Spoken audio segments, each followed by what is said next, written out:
قل هو اللہ احد اللہ الصمد لم یلد ولم یولد ولم یکن لہ کفوا احد۔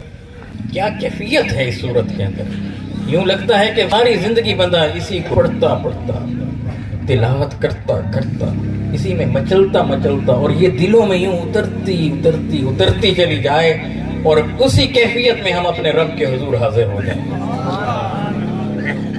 بس ایک نقطہ سمجھیں، اللہ ایک ہے، اللہ بے نیاز ہے، نہ وہ کسی سے پیدا ہوا نہ کوئی اس میں سے پیدا ہوا اور کوئی اس کے برابر بھی نہیں ہے۔ ہر مضمون یہ بیان کرنا تھا مگر میرے رب نے اس مضمون کو شروع ایسے نہیں کیا، یہ نہیں کہا کہ اللہ ایک ہے۔ اگر یوں ہوتا تو اللہ یوں فرماتا اللہ احد اللہ الصمد لم یلد ولم یولد ولم یکن لہ کفوا احد۔ مضمون پورا ہے اس میں، عقیدہ توحید بیان ہو رہا ہے۔ اللہ ایک ہے، اللہ بے نیاز ہے، نہ وہ کسی سے پیدا ہوا نہ کوئی اس سے پیدا ہوا، کوئی اس کے برابر یہ ہے۔ مگر اللہ سبحانہ و تعالیٰ یہ نہیں فرما رہا اللہ احد اللہ الصمد، نہیں، وہ فرما رہا ہے کل هو اللہ احد۔ اچھا یہ بھی نہیں فرما رہا کہ اللہ احد اللہ الصمد، یہ بھی نہیں فرما رہا هو اللہ احد اللہ الصمد، یہ بھی نہیں فرما رہا۔ فرما کیا رہا ہے؟ فرما رہا ہے کل هو اللہ احد۔ اب اس کا معنی سمجھے، اگر محض اس نے اپنا بتانا ہوتا تو یوں بتاتا کہ اللہ ایک ہے، اللہ بے نیاز ہے۔ اے میرے مخلوق سمجھو نا کہ اللہ ایک ہے، بس اللہ احد۔ اور اگر تھوڑا اور وضاحت کرنی ہوتی، بات کھولنی ہوتی تو یوں فرما دیتا هو اللہ احد، وہ اللہ ایک ہے۔ تو پھر یہاں پھر سوال پیدا ہوتا کہ وہ کون؟ آگے بات تو آ رہی تھی اللہ احد، مگر میرے رب نے یہ بھی نہیں کہا، میرے رب نے فرمایا کل، اے میرے محبوب تو بولنا، کل فرما دیجئے نا، کل کہہ دیجئے نا۔ کسے کہہ رہا ہے؟ میرے محبوب کو کہہ رہا ہے، اے محبوب مصطفیٰ صلی اللہ علیہ وآلہ وسلم، اے رخ والضحیٰ صلی اللہ علیہ وآلہ وسلم، کل بول دیجئے نا، فرما دیجئے نا۔ تو یوں چل رہا ہے، کل فرما کر رب فرما رہا ہے اے میرے محبوب بتا دیجئے نا، ہو اللہ احد، وہ اللہ، حبیب بولے نا، وہ اللہ، حبیب بتائیے نا، وہ اللہ، حبیب بتائیے نا، وہ حبیب فرمائیے نا، وہ حبیب بولیے نا، وہ کل ہو اللہ۔ اچھا یہ وہ کون ہے؟ بتا تو رہے ہیں کہ محبوب سے پوچھو، کیونکہ یہ ہے وہ محبوب جسے ہم کل کہہ رہے ہیں کہ حبیب فرمائیے نا، بولیے نا، کون ہے یہ وہ محبوب؟ کہا یہی تو وہ محبوب ہے جو شب معراج ہمارے ہاں آیا تھا، ثم دنا فتدلا فکانا کعبہ قوسین او ادنی کی رفتوں پر ہم نے اسے بٹھایا تھا جہاں جبریل کے پر جل رہے تھے، مصطفیٰ اس مقام سے آگے گزر رہے تھے، اور جب یہ ہماری بارگاہ میں آئے تو انہوں نے ہمیں دیکھا، حسن لم یزل میں میرا مصطفیٰ ایسے کھویا ایسے کھویا ایسے کھویا کہ پلک جھپکانا بھول گیا۔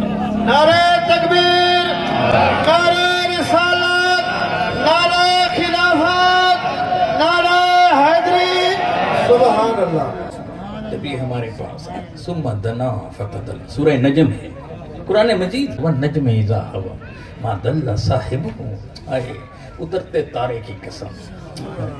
وہ پھر اس جلوے کے قریب ہوا، یہ جلوہ اس کے قریب ہوا، یہ اس کے قریب ہوا، تو جب قریب ہوا تو پھر رب نے بتایا زاغ البصر وما طغى، کہا کہ نگاہیں ادھر ادھر نہیں بینکی، ہٹی نہیں ہیں، مطلقاً اس حسن لم یزل کو تکتی رہی۔ کون بتا رہا ہے؟ رب۔ ما زاغ البصر وما طغى، گویا کہ ٹک ٹکی باندھ کر مصطفیٰ اسے دیکھتے رہے۔ مصطفیٰ علیہ السلام کو میرے رب نے ساری کائنات دکھائی، کرۂ ارضی یہ نیچے رہ گیا، 1,24,000 انبیاء بیت المقدس میں رہ گئے، یہ نیچے رہ گئے، پھر عالم نور سارے فرشتے کھڑے ہیں، انبیاء کھڑے آسمانوں پر کھڑے استقبال کر گئے، جنت دیکھی، دوزخ دیکھی، گویا ساری کائنات دیکھی۔ ساری کائنات دکھانے کے بعد میرے رب نے اپنا جب جلوہ دکھایا تو رب اب بول رہا ہے ساری کائنات کی طرف سے میرے مصطفیٰ کی توجہ ہٹ گئی ہے۔ جو دیکھا تھا اسے دھڑے کا دھڑا رہنے دیا مصطفیٰ نے۔ ہمارا حسن اتنا تھا کہ مصطفیٰ ہمارے حسن میں کھو گئے، پلک جھپکانا بھی بھول گئے۔ ما زاغ البصر وما طغى۔ اللہ بتا رہا ہے کہ مصطفیٰ رب کو کیسے دیکھ رہے تھے۔ جو نقطہ سمجھانا چاہتا ہوں، اسی آیت میں سے ایک زاویہ اور بھی تو نکل رہا ہے۔ اسی آیت کا دوسرا پہلو بھی تو دیکھیں۔ اللہ بتا رہا ہے کہ میرا محبوب کیسے دیکھ رہا تھا، نہ حد سے نظر بڑھی نہ دائیں بائیں ہوئی، گویا ایسے ٹک ٹکی باندھ کر مجھے جو دیکھا، گویا کے پلک جھپکنا بھی بھول گئے۔ یہ کون کہہ رہا ہے سورہ نجم میں؟ ما زاغ البصر وما طغى۔ کون کہہ رہا ہے؟ رب کہہ رہا ہے۔ تو میرا صرف سوال اتنا سا ہے کہ یہ تو مصطفیٰ ایسے دیکھ رہے تھے رب تعالیٰ کو، تو رب تعالیٰ آج کسے دیکھ رہا ہے؟ وہ جو رب تعالیٰ ہر ایک شے کو دیکھتا ہے، ہر چیز اس کے سامنے ہے، کوئی چیز اس کی نگاہوں سے اوجھل نہیں ہوتی۔ ساری کائنات کو دیکھنے والا رب، ساری کائنات کو دیکھنے والا آج فوکس کر رہا ہے تو کس پر کر رہا ہے؟ آج ذات مصطفیٰ سامنے ہے، آج اس کا محبوب آیا ہے، اپنے محبوب پر فوکس کر رہا ہے اور اس طرح سے اپنے محبوب کو دیکھ رہا ہے کہ سامنے ذات مصطفیٰ ہے، اس میں سے پھر چہرہ والضحیٰ ہے، پھر چہرہ والضحیٰ میں سے نین مصطفیٰ ہیں، اور رب اتنی باریک بینی سے مصطفیٰ کو دیکھ کر بتا رہا ہے کہ میں نے نین مصطفیٰ کو جب دیکھا، یہ دیکھا کہ وہ پلک جھپکانا بھول۔ حضور کو مان کر پھر رب کو ماننا۔ قل هو اللہ احد۔ حبیب آپ فرما دیں وہ اللہ ایک ہے۔ اپنے کہنے سے اگر کسی نے اللہ کو ایک مانا تو اللہ نے اس کا ماننا بھی نہ مانا۔ کب مانے گا؟ پہلے مصطفیٰ کو مانے، مصطفیٰ کو مان کر رب کو مانے تو کہتا ہے کہ پھر تیرا ماننا بھی میں مانوں۔ کونین کی ہر چیز کا سامان محمد ہے، کونین کی ہر چیز کا سامان محمد ہے، توحید کے مضمون کا عنوان محمد ہے۔ اللہ احد سے توحید نہیں شروع ہو رہی، توحید کا پیغام شروع ہو رہا ہے کل سے۔ کل هو اللہ احد۔ پہلے مصطفیٰ کو مانو، پھر مصطفیٰ کو مان کر پھر مصطفیٰ کے رب کو مانو، تو یہ ایمان باللہ ہے۔